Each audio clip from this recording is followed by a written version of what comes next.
Bonjour Maurice. Bonjour, bonjour. Longtemps qu'on ne s'est pas parlé. Ouais. Toujours, ça va bien dans tes nouvelles fonctions? Ah oui, pour là. Oui, tant mieux. On s'en reparlera à un moment donné. Il va y On va avoir avoir beaucoup des de beaux monde. défis. On attend beaucoup de monde. Il y avait 150 personnes en tout inscrites. Mais tu sais, les gens s'inscrivent, puis il y a aussi les gens reçoivent l'enregistrement. Donc, il y en a peut-être qui s'enregistraient pour obtenir l'enregistrement. Ce n'était pas disponible ce midi. Ça commence à arriver quand même en grand nombre, là. Non, c'est ça.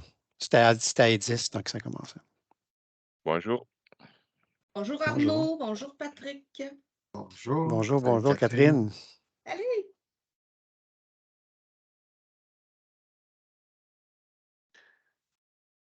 Est-ce que Arnaud, c'est bon? Est-ce qu'on commence ou on peut, hein? Oui, je pense qu'on peut débuter effectivement et puis je m'occupe de faire entrer les gens Au fur et à qui mesure. arrivent. Yes. Bon, mais parfait.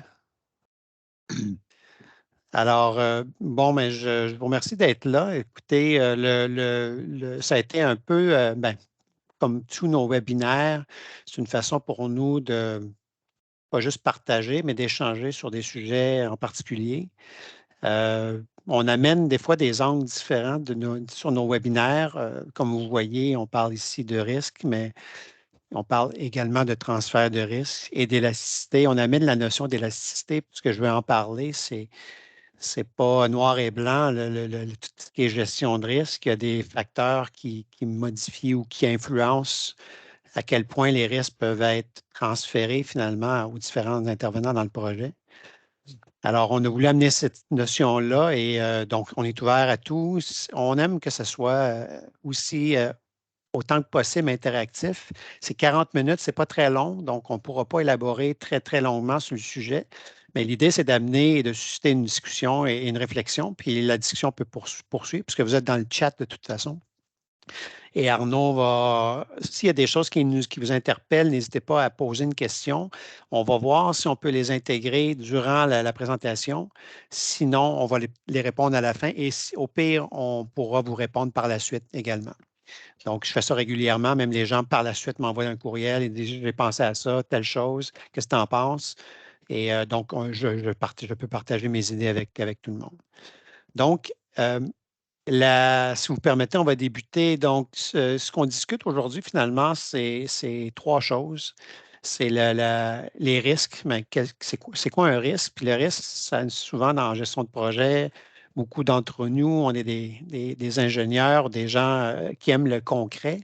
Le risque, c'est tout le contraire, on gère l'incertitude. On gère ce qui peut peut-être arriver ou peut-être ne pas arriver.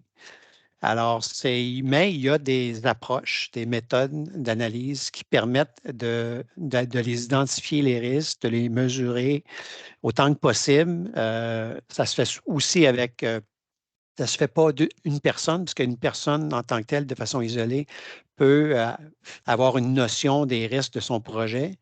Ça se fait habituellement en groupe, autant que possible, pour avoir une perspective différente de chacun. Puis on utilise même la méthode DELF. Là. Je ne sais pas si vous la connaissez, mais la méthode DELF, c'est la méthode où tu as plusieurs experts qui se prononcent sur une question sur laquelle il n'y a pas de réponse absolue. Donc, c'est l'ensemble des réponses des experts sur une question donnée qui permet d'avoir la réponse la plus valable. Et donc, on va parler de risque et de notion de transfert de risque d'abord. Ensuite, on va parler du contexte économique, puis je vais brosser un portrait assez rapide de ce qui se passe dans l'économie de façon générale et les conditions du marché, parce que ces éléments-là aussi, surtout, ont une influence sur à quel point on peut transférer le risque, mais ils ont une influence sur les risques eux-mêmes, mais aussi la façon qu'un donneur d'ouvrage peut transférer les risques aux entrepreneurs et ainsi de suite dans la chaîne. Il faut comprendre que toute la notion de risque aussi, c'est un transfert. On parle de transfert de risque, mais ça ne se fait pas juste à un niveau entre un donneur d'ouvrage, par exemple, et son entrepreneur général. Ça se fait aussi de l'entrepreneur général à ses sous-traitants, dans tout le long de la chaîne de valeur d'approvisionnement. Donc, c'est une notion assez complexe de façon générale, les risques. On va essayer de brosser un bon portrait de tout ça.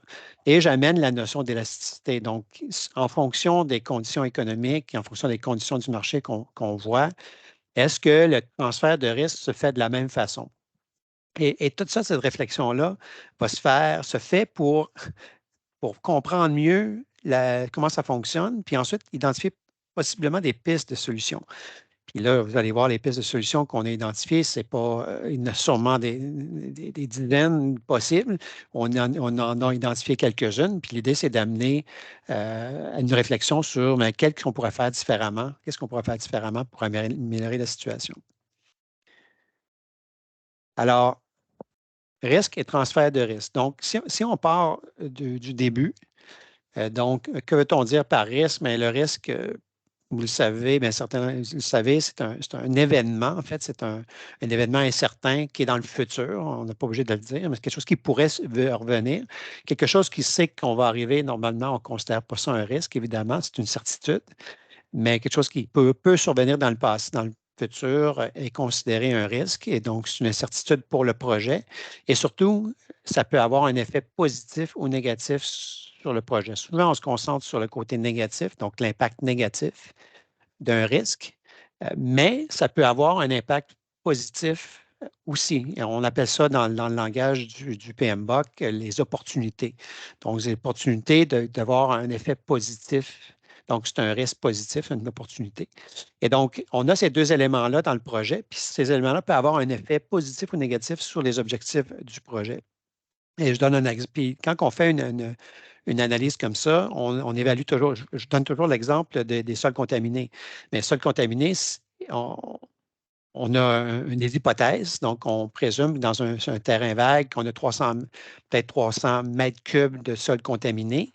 Mais là, l'analyse de risque va être faite en fonction de cette hypothèse-là. Donc, si on pense qu'il y a de fortes probabilités qu'il y ait moins de quantité de sols contaminés, mais on va mettre ça comme un risque positif.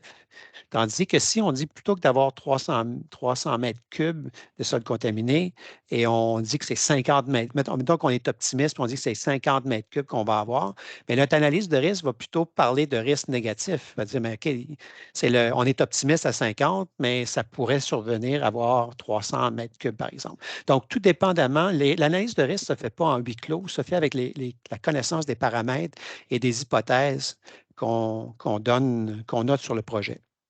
L'échéancier est la même chose.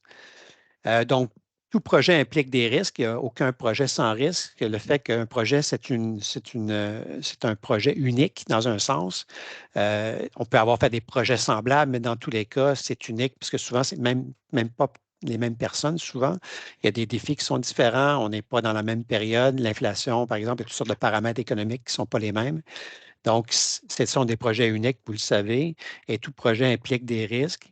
C'est inévitable sur les projets. La question, c'est de savoir, mais comment on gère les risques? Et la grande question, mais comment on mitige les risques et si on peut transférer les risques? Donc, il y a toutes les méthodes de gestion de risque, et quand même, en tout cas au Québec, assez bien développées, du moins sur les projets majeurs. Donc, on met en place vraiment une gestion de risque. Et qu'est-ce qu'on veut dire par En fait, je vais y arriver dans quelques minutes. En fait, je vais y aller directement. Le processus de gestion de risque, c'est la planification des risques d'abord. Donc, comment qu'on fait pour planifier un risque, mais c'est de savoir quel effort qu'on va consacrer à la gestion de risque. Donc, déjà, c'est une grande question. Si on fait la gestion de risque sur le coin d'une table en 5 minutes, le chargé de projet de son bord, oui, c'est une forme de gestion de risque, mais c'est un choix de l'organisation. Mais on peut aussi choisir de consacrer plus d'efforts sur les risques. Donc, dans la planification, il faut prévoir qu'il va y avoir des rencontres, il va y avoir des ateliers, etc., etc. Et on va se pencher sur différents éléments des risques. Ça, c'est la partie planification. Donc, on n'a pas encore identifié un risque. On a juste réfléchi à comment on va le faire. Ensuite, la partie identifiée, donc on identifie la première partie de la gestion des risques après la planification, c'est d'identifier les risques, donc de se faire une liste exhaustive des risques. C'est un exercice qui n'est pas toujours évident parce que souvent, les risques peuvent être une cause ou une conséquence du risque, de d'autres risques. Donc, il faut savoir bien décortiquer tout ça et bien les présenter. Donc, la première chose, c'est de les identifier. Ensuite, on fait une analyse qualitative. Donc, c'est de déterminer de façon qualitative la probabilité d'occurrence du risque et aussi de façon qualitative l'impact que ça pourrait avoir sur différents paramètres. Souvent, on regarde les coûts, on regarde l'échéancier, mais ça peut être d'autres choses sur la qualité. Ça peut même aller jusqu'à la réputation de l'organisation, dépendamment du risque. Donc, on fait une analyse qualitative, surtout pour faire ressortir les risques qui ont peut-être une probabilité ou sont plus critiques, disons, dans le projet.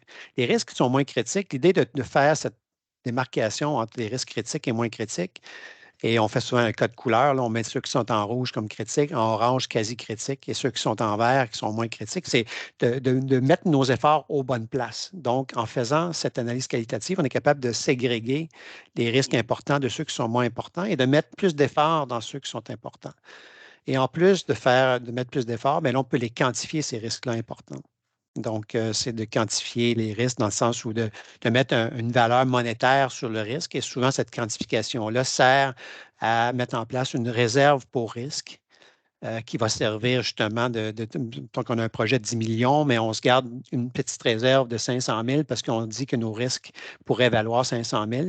Donc, c'est le donneur d'ouvrage qui se garde cette réserve-là pour toutes sortes d'éventualités reliées au risque. Et l'avant-dernier élément, là, oups, pardon, j'ai reculé, avant de parler du contrôle et du suivi des risques, qui est une tâche en soi, c'est l'atténuation des risques. Donc, comment on fait pour atténuer les risques? Et ça, je vais en parler dans quelques minutes. Donc, je vais reculer. Je vais juste revenir sur l'autre diapo. Je vais parler aussi de la notion de risque et l'image qu'on a souvent, qu'on s'est fait donner à un moment donné par quelqu'un que je retiens, c'est que le risque, c'est comme l'image d'un nœud papillon. Donc, le centre, c'est un risque, c'est une incertitude, c'est un événement qui pourrait survenir à tout moment dans un projet. Et à gauche, en tout cas à ma gauche, on a les causes, mais la cause pourrait être au pluriel, puisqu'on pourrait avoir plusieurs causes qui affectent, qui engendrent le risque, qui provoquent le risque. Et de l'autre côté, à ma droite, il y a les effets, donc des conséquences, c'est de l'autre côté du nœud papillon, où on peut avoir plusieurs conséquences de toutes sortes sur les coûts, sur l'échéancier, sur la qualité du produit qu'on développe. Donc, vous imaginez le nœud papillon. Et donc, l'idée de l'analyse de risque, ce n'est pas de travailler sur le risque en soi, c'est d'aller surtout savoir mais quelles sont les causes pour les réduire, ces causes-là, ou de les identifier quand ils surviennent. Donc, je vais juste redescendre à ma diapo, je vais changer l'ordre un petit peu. Donc, dans les mesures d'atténuation, puis là, on va commencer à parler de transfert de risque, vous comprenez? Donc, il y a toutes sortes de méthodes. On doit éviter, on peut éviter le risque, on trouver des mécanismes pour les éviter.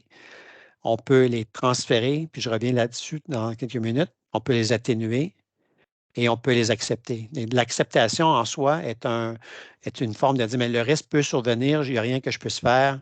Ça arrive, mais si ça arrive, je peux par contre prévoir une réserve pour ce risque-là. Et c'est là d'où vient la quantification que je parlais tantôt.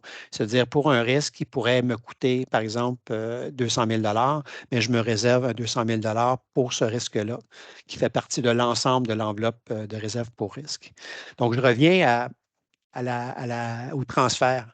Dans l'industrie de la construction, évidemment, avec tous les modes de réalisation, le transfert de risque est omniprésent dans la gestion globale. Et je dirais même que c'est tellement présent que certains risques, on ne l'identifie même pas dans notre analyse de risque. Ça ne vaut pas la peine parce qu'il est déjà transféré. C'est un modus operandi. On part en appel d'offres. On va avoir un entrepreneur général. Tout ce qui est santé et sécurité, par exemple, on pourrait dire que ça lui appartient. C'est dans son contrat. Donc, c'est un risque, mais il est déjà transféré. Donc, le transfert de risque, c'est une approche qui est omniprésente depuis toujours en gestion contractuelle et en gestion de projet. Mais je veux juste quand même faire le parallèle qu'il y a des projets sur lesquels j'ai travaillé au début de ma carrière, ou des projets majeurs là, de plusieurs centaines de millions de dollars, où on faisait tout en régie contrôlée, ou presque tout en régie contrôlée. C'est ça que ça démontre que certains entrepreneurs d'ouvrages ont développé cette connaissance-là à l'interne de tout faire en régie contrôlée, ce qui veut dire que les contrats sont donnés à l'heure aux entrepreneurs. Peut-être à part l'approvisionnement. L'approvisionnement, habituellement, c'est négocié forfaitaire, mais ça peut être des prix unitaires. Donc, même quand c'est un contrat à prix unitaire, il y a quand même certains risques. Et donc, mais tout ça pour dire que ça, pour moi, c'est la référence où on transfère quasiment aucun risque au marché ou les intervenants dans l'industrie de la construction. C'est le donneur d'ouvrage qui prend 100% ou presque des risques. Ça, c'est le mode régie contrôlée. Mais là, comme vous le savez, surtout dans le domaine public, mais dans le domaine privé, on le voit aussi, c'est qu'on donne des contrats à des entrepreneurs. Donc, on est en train de transférer la majorité des risques, que ce soit des risques d'approvisionnement, donc délai de livraison, les garanties, qualité des produits, les risques liés à l'échéancier, évidemment, des prolongements de l'échéancier, les risques liés à tout ce qui est main-d'œuvre, donc rareté de main-d'œuvre, productivité de la main-d'œuvre, tous ces éléments-là, que quand on est en régie contrôlée, c'est le donneur d'ouvrage qui assume le risque. Mais quand on est dans un mode où on transfère le risque, mais là, tous ces risques-là, puis là, je continue, les conditions existantes, conditions de sol, évidemment, qui est un enjeu qui revient souvent sur nos projets, des risques au niveau de tout ce qui est la mise en œuvre du projet, gestion des accès, densité de la main-d'œuvre à certains endroits sur le chantier, productivité des équipements également. Risque en lien avec la performance de l'ouvrage, donc des équipements qui sont livrés. Donc, je parlais de garantie, mais je le répète. Et ultimement, ces risques-là se traduisent en risques financiers, parce qu'on peut bien les nommer, mais ultimement, c'est des risques financiers. Donc, s'il y a un dépassement au niveau de l'échéancier, mais s'il y a des conditions générales supplémentaires, ça peut avoir des impacts même sur d'autres intervenants sur un chantier qui, eux autres même, peuvent réclamer des frais de retard. Donc, ça peut devenir assez important. Et il y a des dommages liquidés aussi, souvent les contrats, s'il y a des dépassements d'échéancier, mais il y a des dommages liquidés que l'entrepreneur doit payer, que lui-même transfère souvent à ses sous-traitants si ses sous-traitants sont responsables. Il y a l'augmentation, évidemment, de tout ce qui est prime d'assurance, puisque lorsqu'ils ont beaucoup de réclamations, les entrepreneurs, bien, ils doivent également payer ces primes-là. Donc, ils deviennent moins compétitifs. Donc, ça crée une pression sur l'organisation. Donc, pour revenir au concept de transfert de risque, le mode de réalisation, évidemment, le choix du mode de réalisation en soi est une façon de gérer le risque. Donc, on transfère le risque de plus en plus. Puis les modes de réalisation, c'est un des risques les plus importants en construction surtout, c'est que c'est souvent les interfaces entre les contrats ou entre les différents intervenants. Donc, en bas de l'échelle, en mode gérance, où le donneur d'ouvrage donne des contrats par lot, donc à différents entrepreneurs, souvent dans des contrats standards de bâtiment, on voit il y a plus jusqu'à 40 contrats de sous-traitance ou d'entrepreneurs spécialisés, je devrais dire. Et donc, chacune des interfaces entre ces lots-là est un risque en soi. Donc, si ce n'est pas bien attaché avec les différents entrepreneurs, mais là, il y a des risques qui reviennent à l'entrepreneur. Donc, on évite ce risque d'interface entre les sous-traitants en donnant un contrat de type traditionnel. Donc, c'est un contrat en un lot où on donne donc un contrat, là, je parle de contrat distinct de conception. Donc, pour la conception, c'est d'un côté et pour la construction de l'autre, mais la construction, c'est en un lot. Donc, il y a une interface, théoriquement, et toutes les interfaces des sous-traitants, mais les risques reliés à ça tombent dans la cour de l'entrepreneur général. Après, il y a des risques de financement, donc on rattache la construction avec le financement. Donc, s'il y a des hausses de taux d'intérêt, par exemple, mais c'est l'entrepreneur dans ces cas-ci qui assume. Après, il y a les contrats conception-construction où l'interface entre la conception et la construction est minimisée parce que c'est l'entrepreneur lui-même, le constructeur-concepteur qui est responsable de l'ensemble de l'œuvre, auquel parfois on ajoute le financement. Et ainsi de suite, on évite de plus en plus, on minimise les interfaces possibles. Donc, cette approche-là, comme vous voyez à gauche, c'est bien identifié, là, c'est le niveau de risque des fournisseurs, augmente selon le mode de réalisation. Donc, j'ai pris mes notes, je vais voir s'il y a d'autres choses à ajouter. Voilà. Donc, là, je regarde l'heure, est et demie déjà. Contexte économique et conditions du marché. Donc, on parlait de transfert de risque. Et là, ce que je vais expliquer, c'est que dépendamment, en fait, le contexte économique a un effet, un impact sur les risques et la possibilité de transférer du risque. Et ceux qui ont pris des cours d'économie, vous voyez bien là, que quand il y a une courbe, là, il y a une courbe de la demande et de l'offre. En anglais, c'est un S, c'est supply. En français, puis la demande, c'est le D. Donc, quand on augmente la demande, ce qui est le cas dans les dernières années au Québec dans le domaine de la construction, donc on demande de plus en plus la demande, et l'offre elle-même demeure pareille, donc il n'y a pas de changement au niveau de l'offre. On voit que les quantités augmentent et donc ça augmente le prix. Donc, c'est la théorie de l'offre et la demande. Et évidemment, cette courbe-là d'offre peut varier, peut être plus inclinée ou moins inclinée, dépendamment comment le marché réagit. Il y a des marchés qui réagissent très bien. C'est une courbe qui est beaucoup plus plat. Donc, tu peux augmenter beaucoup la quantité. Ils ont des capacités d'innovation, capacité de nouvelles technologies, d'améliorer leur productivité, etc. Donc, ils sont en mesure de pallier l'augmentation et ne pas trop avoir d'impact sur le prix. L'industrie de la construction, c'est une industrie qui est quand même puis là, je l'indique ici, en fait, je le dis plus tard, c'est une industrie qui est quand même bien réglementée, bien structurée, et donc ça permet moins d'agilité. Donc, techniquement, la courbe est beaucoup plus inclinée. Donc, l'augmentation d'une quantité, plus de demande, normalement a un effet sur le prix des travaux de façon générale. Ce qu'on voit dernièrement, pré-pandémie, pandémie, encore aujourd'hui, même si on s'attend à un ralentissement économique quand même dû au taux d'intérêt qui augmente, c'est un déséquilibre de l'offre et de la demande. Donc, pendant des années, ça va, on a des contrats, le nombre d'entrepreneurs augmente, mais pas tant. La demande des demeures d'ouvrage augmente, mais à peu près au même ratio. Donc, il y a un équilibre entre l'offre et la demande. Puis là, dernièrement, ce qu'on voit, c'est une augmentation importante au niveau des projets, non seulement en termes de nombre, mais en termes d'envergure, donc qui nécessite beaucoup plus de main-d'œuvre, puisqu'on est très labor-intensive dans la construction au Québec. L'offre est limitée. En contrepartie, l'offre est limitée dans l'industrie, donc il y a une pénurie de main-d'œuvre. Il y a des départs à la retraite, on le sait très bien. Il y a un roulement quand même assez élevé de la main-d'œuvre. On sait que l'industrie de la construction, c'est des travailleurs de la construction, c'est des gens qui travaillent à l'extérieur souvent. Et il y a quand même, c'est des conventions collectives, c'est restrictif dans le sens qu'ils commencent à 1 heure, terminent à telle heure. Il y a beaucoup de jeunes qui rentrent dans le milieu, réalisent que c'est peut-être pas pour eux. Surtout que depuis quelques années, la ligne ou les frontières entre les différents secteurs d'activité de l'économie sont très poreux. Donc, quelqu'un qui vient d'une industrie de la construction peut se retrouver facilement, s'y applique, à travailler pour une compagnie pharmaceutique. En fait, de plus en plus, ce qu'on regarde, c'est le potentiel de développement de la personne ou des employés. Et donc, ça devient plus poreux entre industries. Donc, une industrie qui est plus difficile, dont le métier est plus difficile, fait en sorte que c'est plus difficile de retenir la main-d'œuvre. Et en plus, il y a l'élément du fractionnement des corps de métier, dans le sens qu'on a divisé ça, électricien, ferblantier, etc., plombier, et on n'est pas capable de s'adapter. Tu peux avoir un bassin de main-d'œuvre en plomberie et très peu en ferblantier, par exemple, et l'impossibilité de faire le transfert entre les deux, donc d'avoir plus d'agilité.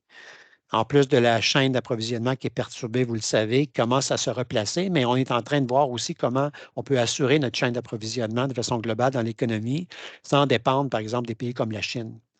Donc, on est en train encore de revoir notre chaîne d'approvisionnement. Donc, elle est encore perturbée et ça va avoir des impacts dans la façon dont les projets vont se dérouler. La productivité de façon globale dans l'industrie, elle est stagnante dans l'industrie de la construction. On est comparé à l'industrie agricole. Parmi toutes les industries, on est dans le bas de l'échelle. Ça ne veut pas dire qu'il n'y a pas d'amélioration, mais c'est très, très lent. Donc, il n'y a pas beaucoup d'innovation. C'est mon dernier point, est limité. On fait les choses encore on construit encore de la même façon qu'on le faisait il y a 40, 50 ans. Quand je parle, par exemple, de préfabrication, mais on sait que c'est possible, mais ce n'est pas encore disponible, ces technologies-là. On ne fait pas encore les projets comme ça. Donc, ça crée un contexte de rigidité. Donc, plus qu'on est rigide et plus que la demande augmente et plus l'offre est rigide, donc ça a une pression sur le prix. Les autres conditions de marché, ces délais de réalisation sont, à mon avis, ça fait presque 30 ans que je fais des projets de plus en plus serrés. Le fait que chaque projet, comme je mentionnais, est un projet unique, donc on recommence la machine à chaque fois.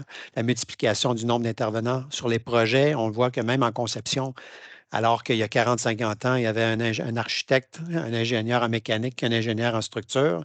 Maintenant, on est beaucoup plus de gens impliqués dans les projets.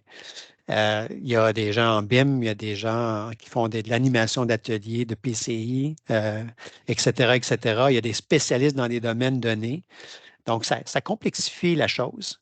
L'obligation contractuelle, qui, à mon avis, puis je vais en parler tantôt, est de plus en plus exigeante, et la réglementation qui, évidemment, est omniprésente dans l'industrie. Donc, tous ces facteurs-là créent une rigidité. D'où vient l'idée de la notion de l'élasticité, mais de quoi on parle, là? C'est Tu as oublié, Patrick, le point important là, aussi au niveau des contrats, là, qu'ils soient inadaptés, là, les contrats d'adhésion. Je pense que c'était pas quelque chose que tu as mentionné, mais c'est quelque chose quand même qui est intéressant, c'est pas des clauses toujours négociées dans les contrats, c'est Oui. souvent des clauses imposées. Donc ça joue aussi sur la rigidité puis sur les contraintes là, associées Exactement. aux entrepreneurs. Ouais. Exactement. C'est un bon point, Arnaud. Merci de le souligner, puisqu'on va en parler tantôt. C'est le contrat d'adhésion, c'est que de plus en plus, il y a une tendance à. Le contrat d'adhésion, c'est que c'est le donneur d'ouvrage qui rédige les clauses, puis il dit vous adhérez à ces clauses-là, pas de négociation.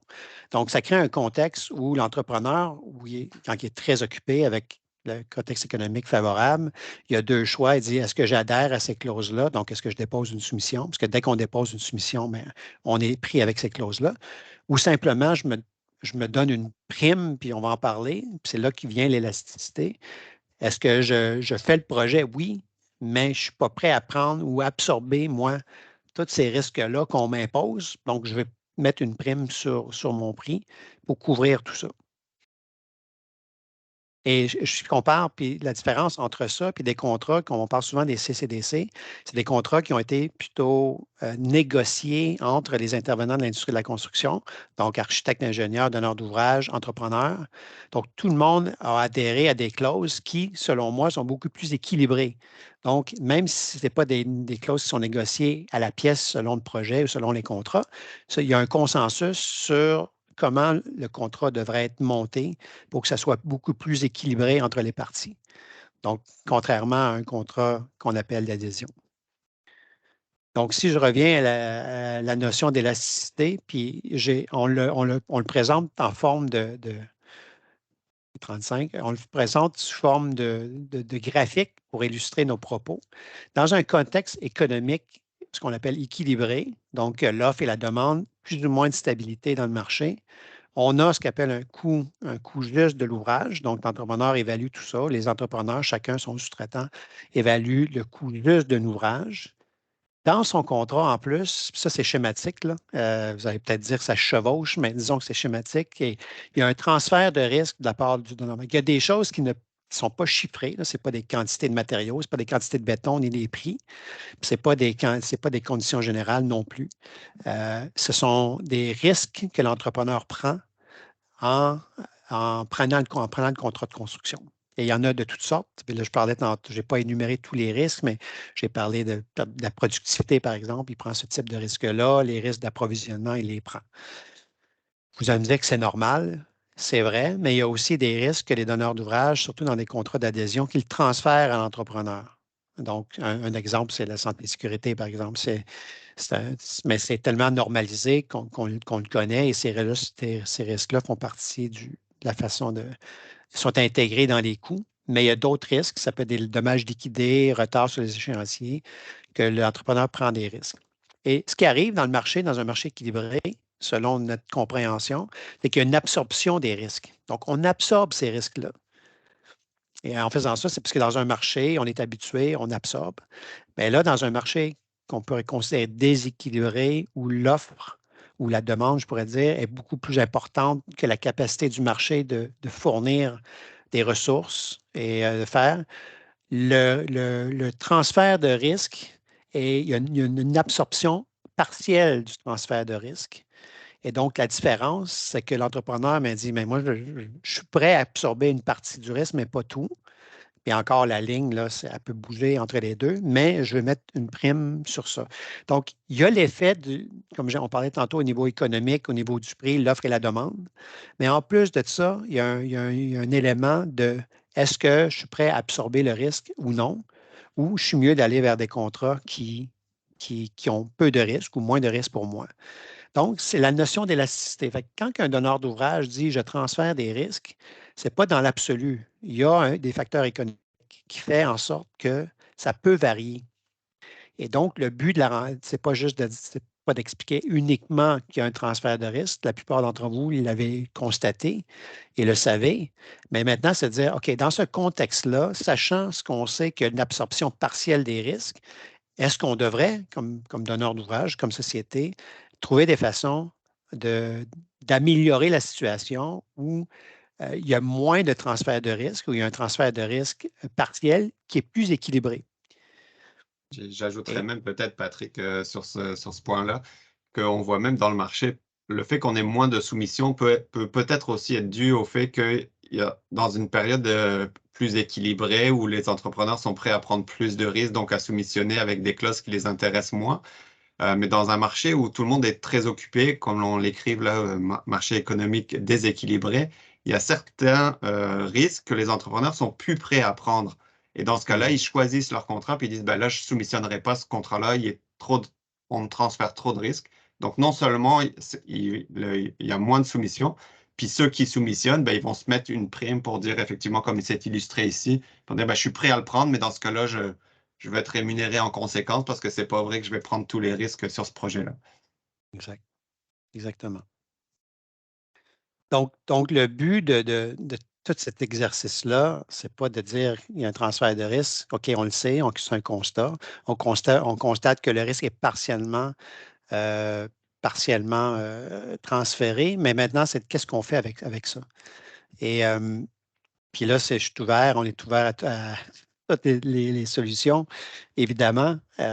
Mais une des choses qu'on remarque, c'est de s'assurer d'avoir des processus de contrôle de qualité, des plans et devis. Donc, je veux dire, le transfert de risque passe aussi par la qualité des documents d'appel d'offres. Et quand on dit à l'entrepreneur, ou quand il y a des imprécisions, ou ça peut être même des erreurs dans les plans, puis on dit, mais c'est ton problème, tu aurais dû le voir. Je veux dire, c'est toi l'entrepreneur, tu as soumissionné, tu as regardé les plans et devis, tu aurais dû voir tout de suite qu'il y avait un problème, tu aurais dû poser la question du moins.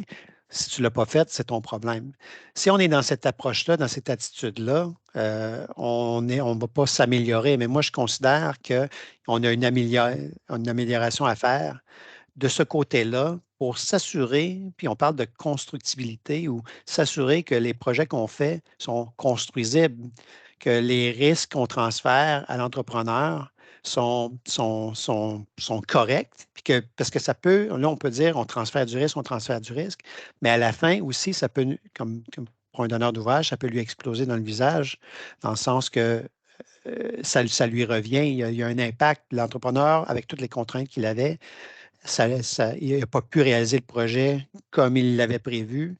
Et donc, ça a eu des conséquences. Puis habituellement, on le voit, les entrepreneurs sont de plus en plus enclins à déposer des demandes de compensation et à négocier des choses. Avant, on le voyait moins. On le voyait beaucoup des entrepreneurs généraux, un petit peu moins que des entrepreneurs spécialisés. Mais là, de plus en plus, même les entrepreneurs spécialisés embarquent là-dedans.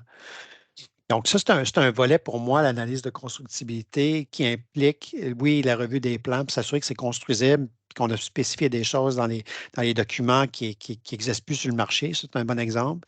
Quand on parle d'échéancier, c'est de dire, OK, on a un échéancier, on vous donne 12 mois pour faire les travaux, mais est-ce que c'est faisable en 12 mois? Quel impact que ça peut avoir, ce 12 mois-là, sur les risques qu'on transfère, la possibilité de le faire pour l'entrepreneur? Et donc, de faire une analyse, de faire une ébauche, développer un échéancier carrément, intégrer la main-d'œuvre qu'on a estimée. On sait que d'installer des portes, ça prend 2-3 heures, 2-3 heures, 2 hommes.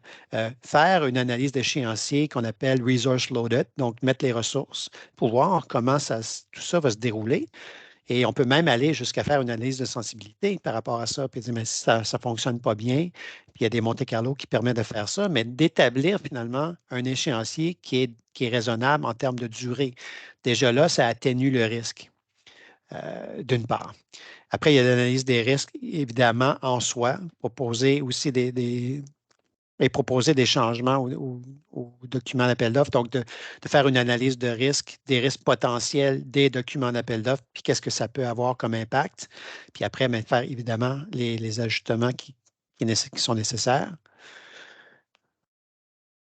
Il vous reste 5 minutes. Et les derniers éléments qu'on a identifiés, c'est identifier toutes les contraintes, les exigences qui pourraient paraître exagérées, peut-être comparer différents types de contrats, puis dire est-ce qu'on pousse la machine trop loin ou est-ce qu'on devrait aller revenir à quelque chose qui est plus raisonnable pour le marché de la construction.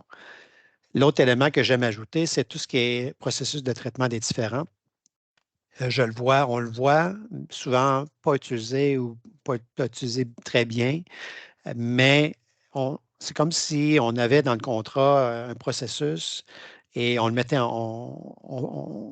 j'ai toujours l'impression que quand on gère des changements, premièrement, en amont, on essaie de les minimiser, mais quand ils arrivent en chantier, on dirait qu'on est toujours surpris. On est toujours surpris que ça coûte cher. Puis ma deuxième ligne, ma prochaine ligne va être intéressante, mais donc, pour moi, c'est important de développer un processus qui est clair, qui permet de gérer au fur et à mesure tous les différents, d'avoir les ressources en cours de chantier qui sont en mesure de bien négocier, donc qui ont les habilités de négocier ce type de changement-là, qui ont suffisamment aussi, je dirais, de capacité de vue d'ensemble pour dire, bien, moi, je suis mieux de régler ce changement-là parce que si je ne le règle pas, je le sais que ça va avoir un impact sur mon projet. Peut-être que j'en laisse un petit peu sur la table, mais je suis mieux de faire ça aujourd'hui que d'avoir un problème plus tard où j'ai un dépassement d'échéancier parce que c'est un élément qui est sur le chemin critique.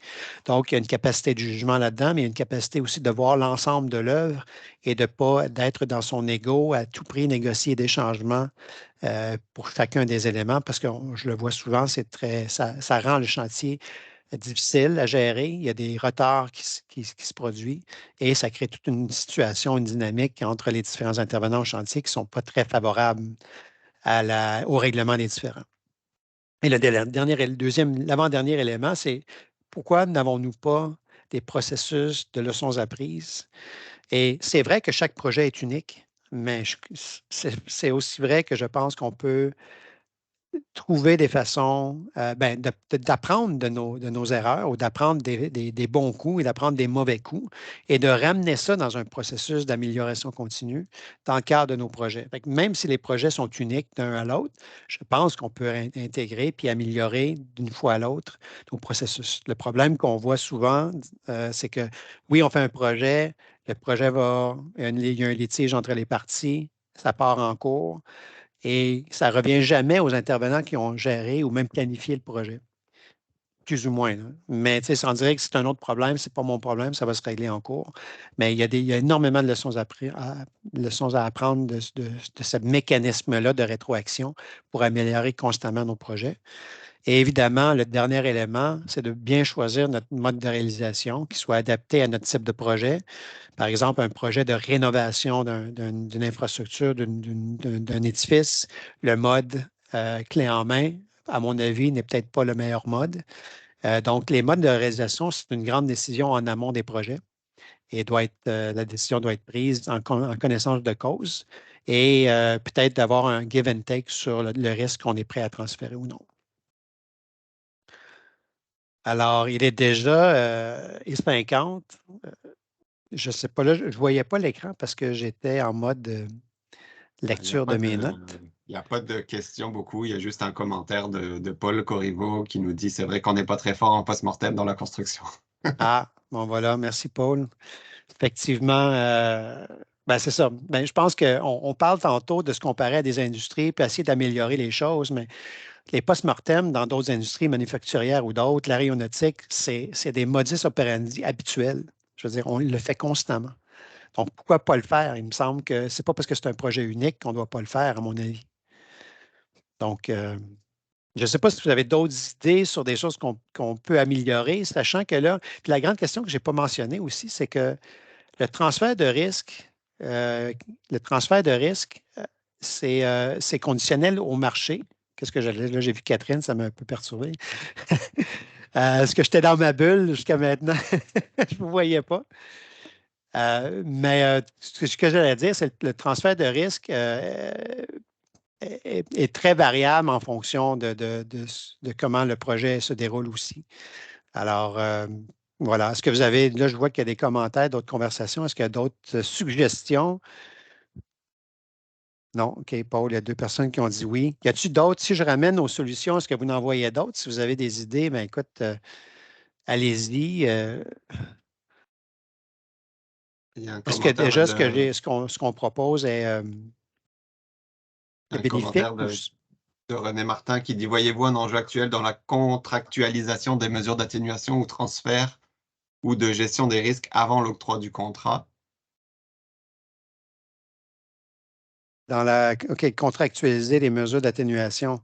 Vous voulez dire que les mesures d'atténuation qu'on aurait identifiées seraient intégrées dans un contrat? N'hésite pas à prendre la parole, René.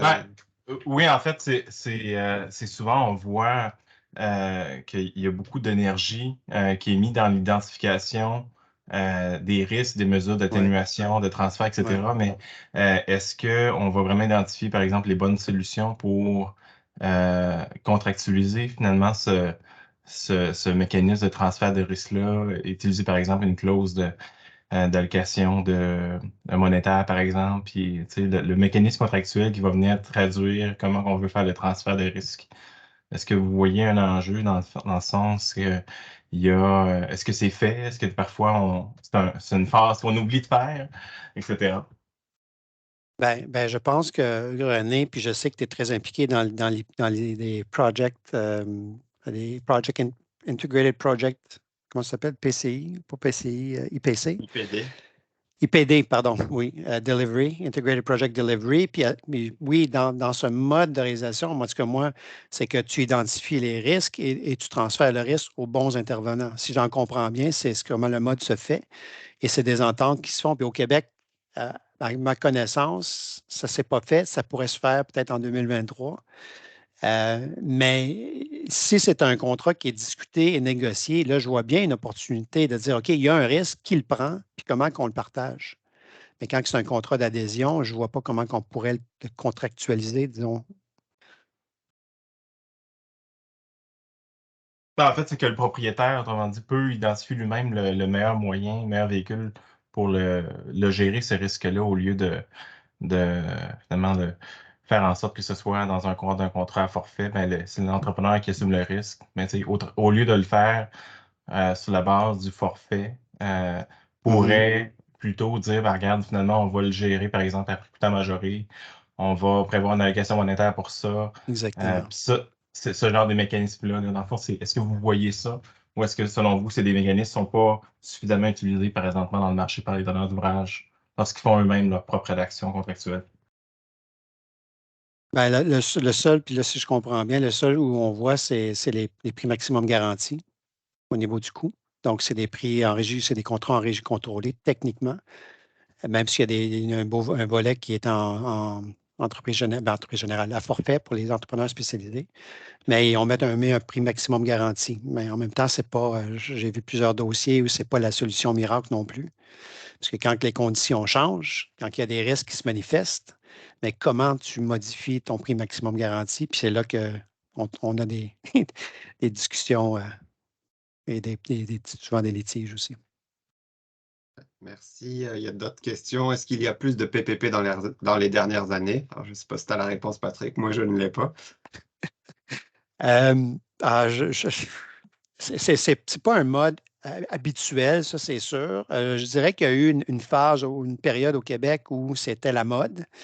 Il y avait même l'agence des PPP qui a été créée, qui s'est transformée en IQ, qui s'est intégrée à la SQI.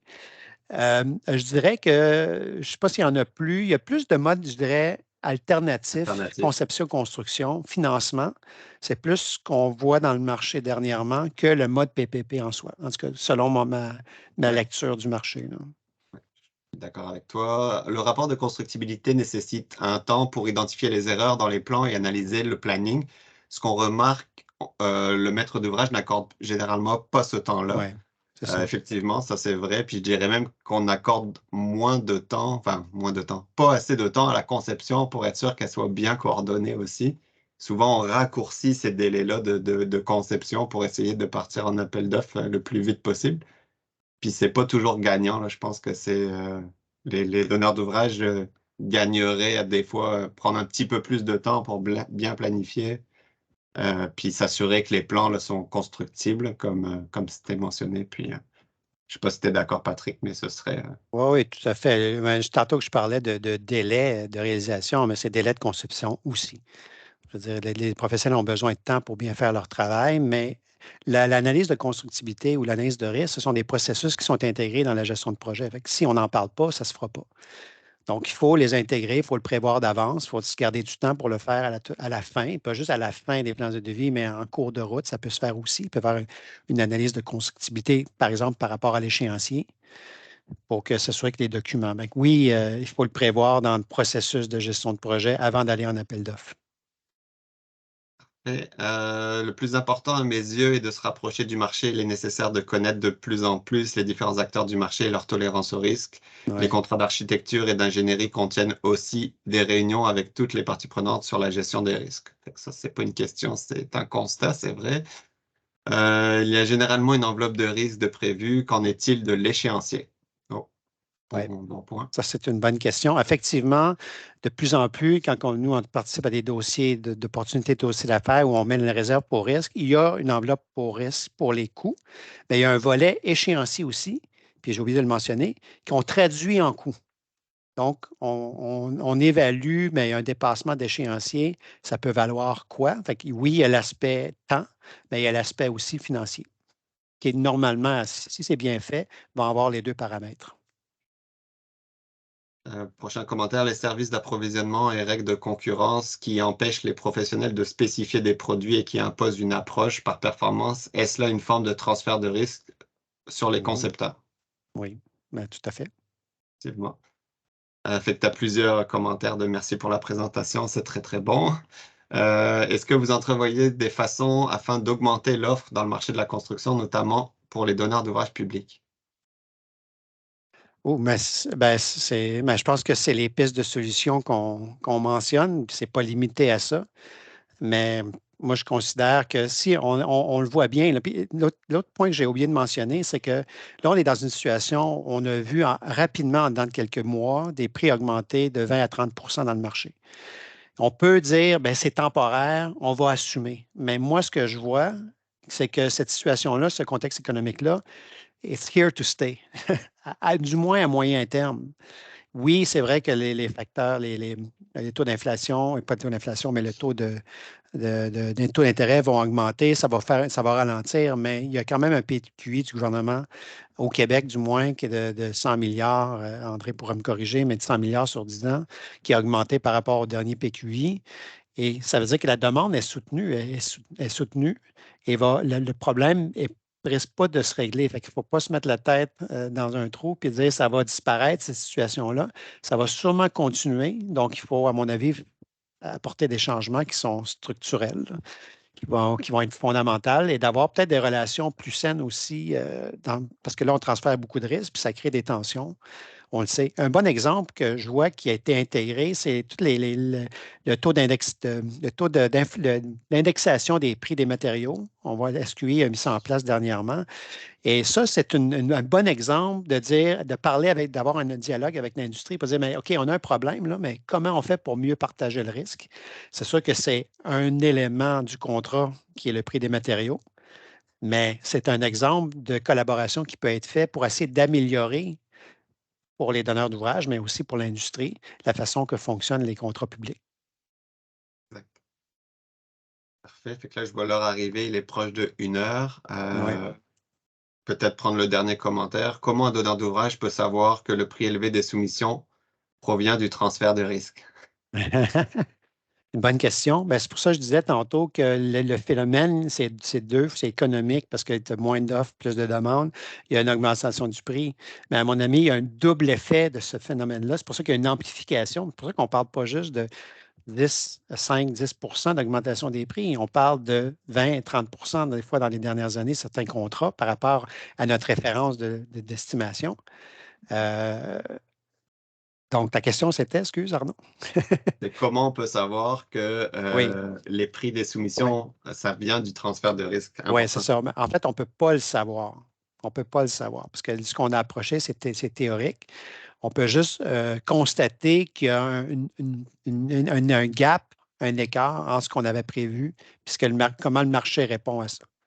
On présume que c'est du transfert de risque parce qu'il y en a du transfert de risque, mais de là à le mesurer pour dire que c'est la moitié des dépassements de coûts, là, je ne pourrais pas vous le dire.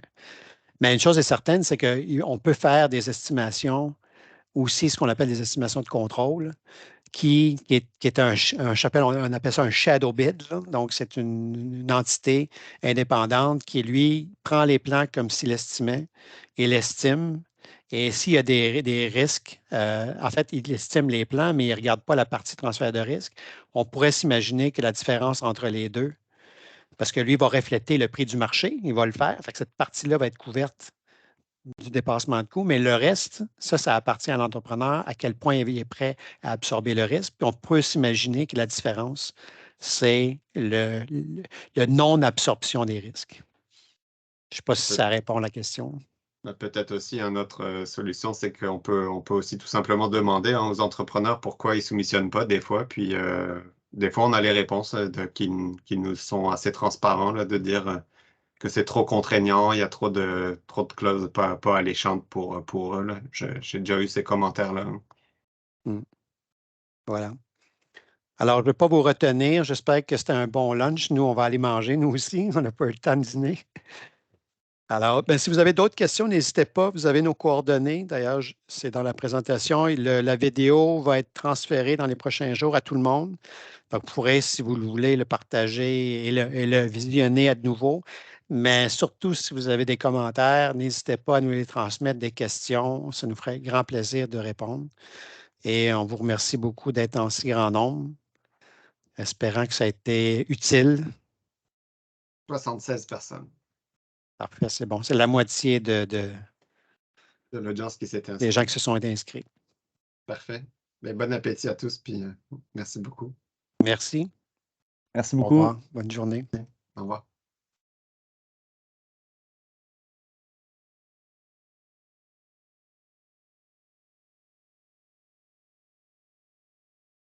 Salut Arnaud.